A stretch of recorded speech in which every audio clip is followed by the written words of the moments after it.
به نام الله، احمد فرید هستم. به چینل آیتی استودیو خوش آمدین. دوستان عزیز، امروز با یک درس دیگر از درس های ویندوز در خدمت شما عزیزان هستم. امید که مرا در این ویدیو تا اخیر همراهی کنید.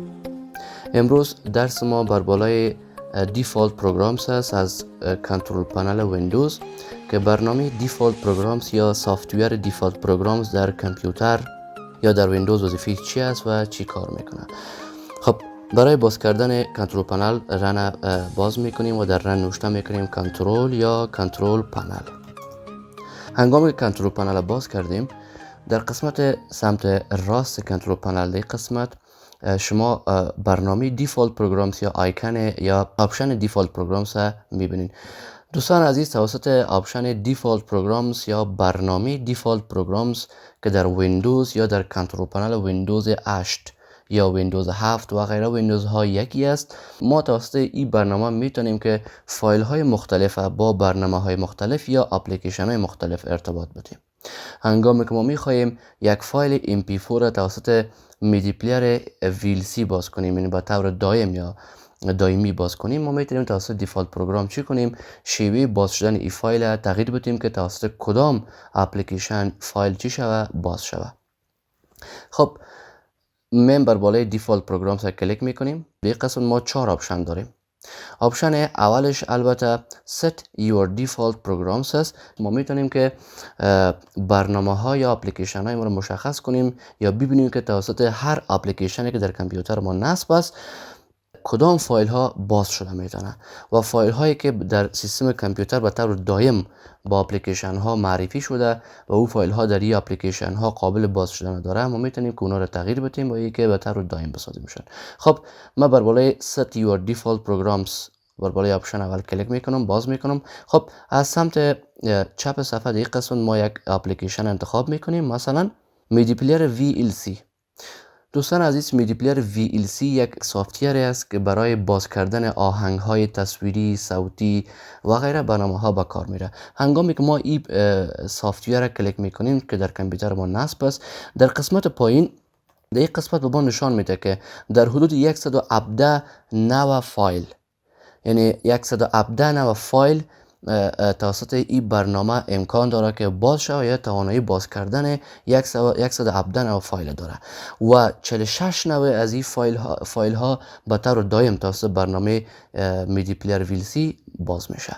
یعنی 46 نوعش به طور دائم است و 117 نوع امکان داره که با این فایل باز شود. خب اگر ما بخوایم ببینیم که 117 نوع اکستنژن یا فایل فارمت کدام فایل ها است، کدام آهنگای تصویری یا فارمت آهنگای تصویری است که توسط این اپلیکیشن امکان باز شدنش داره، برای دیدن این اکستنژن ها یا فایل فارمت ها من بر بالای آپشن دوم choose default for this program البته این آپشن کلیک میکنیم برای این که ببینیم که کدام فایل ها البته اکستنژن ها توسط برنامه امکان باز شدنش است. خب در این قسمت شما میبینید که تمام فایل هایی که 117 نوع فایلی که اشاره شده در این قسمت تمامش ذکر است، البته نامایشان است. فایل های مثلا AC3SD FLV، مثلا VUB، فایل های AMR، به همین شکل اکستنژن های مختلف وجود داره که تمام این فایل ها امکان داره که توسط میدی پلیر VLC هم باز شود، ولی به طور دائم نیست. مثلا فایل MPEG توسط میدی پلیر ویندوز میدی پلیر باز میشه، یعنی به طور دائم در این میدی پلیر امکان باز شدنش است. به همون شکل فایل آهنگ تصویری MPG یا MPV2، تمام اینا فایل های آهنگ های تصویری است. مثلا MP4 یک فایل است که مربوط به آهنگ های تصویری میشه توسط میدی پلیر خود ویندوز به نام ویندوز میدی پلیر است، توسط امکان باز شدنش است. و فایل هایی که 42 نوع فایلی که اوج اشاره کرده بود به طور دائم توسط VLC میدی پلیر همیشه با دی میدی پلیر باز میشه، مربوط این میدی پلیر میشه. این هایی که تک شدن اینا هستن. این اکستنژن هایی است که اگر کدام فایل ما با این اکستنژن تغییر بدیم یا فایلی که با این اکستنژن یا فایل فارمت باشه، تمامش توسط این میدی پلیر امکان باز شدن داره. و یک بار سفر بک میریم. خب میم دی قسمت دوباره میدی پلیر خود انتخاب میکنیم. توسط آپشن دوم ما میتونستیم ببینیم که 117 فایل که توسط میدی پلیر VLC قابل باز شدن داره کدام است و توسط آپشن اول set this program as a default توسط این آپشن ما میتونیم امی 117 فایل یعنی به طور دایم مربوط میدی پلیر ویلسی بسازیم. اگر ما بخوایم امی 117 و فایل به طور دایم توسط میدی پلیر ویلسی باز شوه، با فشار دادن دکمه اول set this program as a default، هنگامی که آپشن ما کلیک میکنیم 117 فایل توسط میدی پلیر ویلسی به طور دایم چی میشه؟ باز میشه. هنگامی که ما این آپشن کلیک میکنم ببینید 117 فایل به طور دایم چی میشه؟ ست میشه. و اگر این قسمت بیایم تنها 42 فایل موجود چی هست؟ تک شدگی است و دیگهش تک نیست. از اینجا خود ما هم به طور دلخواه میتونیم تکشان بکنیم. خب دیگه کنسل میکنم، فعلا ویلسی رو انتخاب میکنیم. حالا ما آپشن اول فشار میتونم 117 فایل به طور دایم مربوط ویلسی میشه. خب ببینید این نوشته میشه که this program has all its defaults. حالا وقتی که ما بر بالای آپشن دوم کلیک میکنیم میایم دیگه قسمت ببینید تمام فایل هایی که اینجا پیشتر مربوط میدی پلیر های دیگه بود حالا مربوط VLC میدی پلیر شده. اگر ما مثلا یک فایل فعلا باز میکنم ببینید دیگه قسمت یک درس البته ویدیویی وجود داره که برای دیدن اکستنشنش میایم بر بالای در منوی در رن باز میکنیم، نوشته میکنیم کنترول فولدرز، کنترل فولدر نوشته میکنیم تا فولدر آپشن باز شوه و میایم در صفحه ویو و در این قسمت آپشن دوم البته hide extensions for known file types، این آپشن از تک میکشیم تا تمام اکستنشن ها و فایل فرمت های فایل ها را چی کنیم ببینیم. ببینید دوستان عزیزی فایل ما mp4 است، البته فایل تصویری و صوتی است mp4 است. حالا در این قسمت ما فایل mp4 را به طور دایم مربوط VLC ملتیپلیر کردیم. حالا وقتی که من اگر این فایل باز بکنم به طور اتومات چی میکنه؟ در ملتیپلیر VLC بازش میکنه برام به این شکل. خب من پس دوباره در صفحه set default programs یک صفحه بک عقب میریم. خب در این قسمت تمام برنامه هایی که شما میبینین هر برنامه از خود فایل هایی داره که تا فایل ها توسط برنامه امکان باز شدن شده است. مثلا من فوتو ویور انتخاب میکنیم، توسط فوتو ویور در این قسمت 12 فایل یا عکس است، تصویر است که میتونه توسط این اپلیکیشن باز شود. ما میخوایم این فایل ها را ببینیم، در این قسمت کلیک میکنیم. این 12 فایل است که فایل های تصویری است که توسط این اپلیکیشن امکان باز شدن است. البته 11 نوش به طور دایم است و یک نوع فایل فرمت است که توسط از این امکان باز شدنش نیست. و چی از فایل GIF. البته فایل فرمت GIF توسط صفحه اینترنت باز میشه چون البته فایل تصویرهای حرکتی است، بنابراین ما میتونیم که این تصویر هم با تک کردن مربوط از این بسازیم. خب دوستان عزیز این بود set default programs. set your default programs که از این قسمت فایل های مختلف مربوط پروگرام های مختلف به طور دائم چی کنیم؟ مشخص کنیم که به او فایل ها البته با برنامه های خاص باز شود. آپشن دوم associate a file type or protocol with a program است. ما در کامپیوتر انواع مختلف فایل ها داریم. هر فایل از خود یک فایل فرمت داره که کامپیوتر توسط همون فایل فرمت فایل میشناسه. مثلا هنگامی که من در این فولدر بیایم بر بالای فولدر راست کلیک میکنم و رنیم میگم، اینی فایل فرمت ای فایل است. اگر من این فایل فرمت بعد از نقطه به بعد mp4 نوشته است، اگر من این فایل فرمت پاک کنم و انتر بگویم، حال کامپیوتر البته دیگه فایل نمیشناسه. ببینیم به شکل سفید نشانش میده. چرا؟ کامپیوتر نمیشناسه که فایل چی است، فایل تصویری است، عکس است، یا فایل کدام برنامه کدام اپلیکیشن است، فایل برنامه ورد است، اکسل است. بنان این فایل چی شد؟ به شکل یک فایل ناشناخته به کامپیوتر معرفی شده. بنان هر فایل در کامپیوتر یا هر برنامه یا هر اپلیکیشنی که در کامپیوتر ما نصب میکنیم از خود یک فایل خاص داره، یعنی یک فایل فرمت خاص داره که فایل او برنامه با اکستنشن خاص خودش در کامپیوتر ذخیره میشه. هنگامی که ما این اکستنشن ها رو پاک کنیم، کامپیوتر دیگه فایل نمیشناسه که توسط کدام اپلیکیشن یا برنامه فایل باز کنه.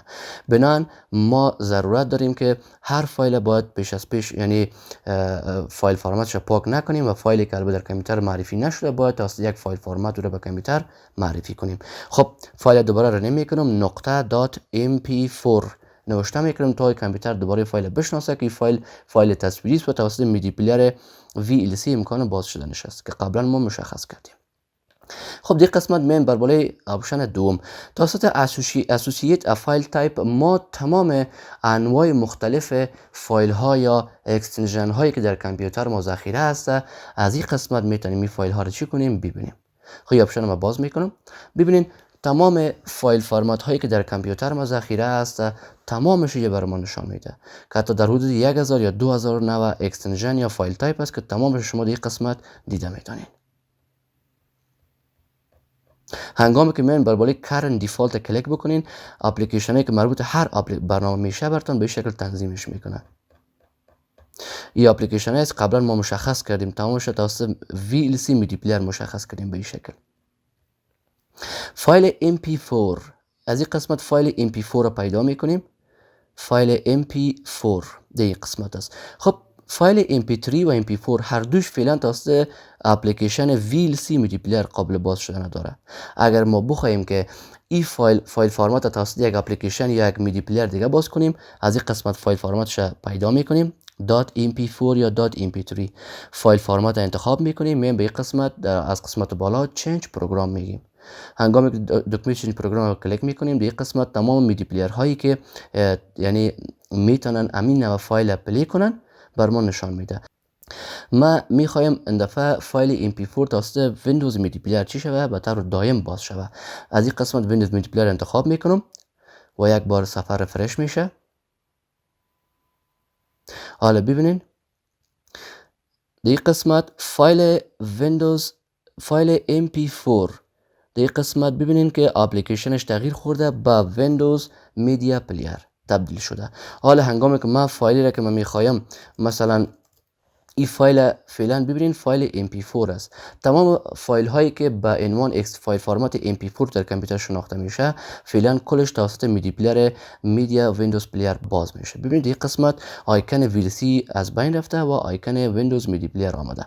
حالا اگر من این فایل باز کنم توسط ویندوز مدیپلیر برام چی میکنیش بازش میکنه.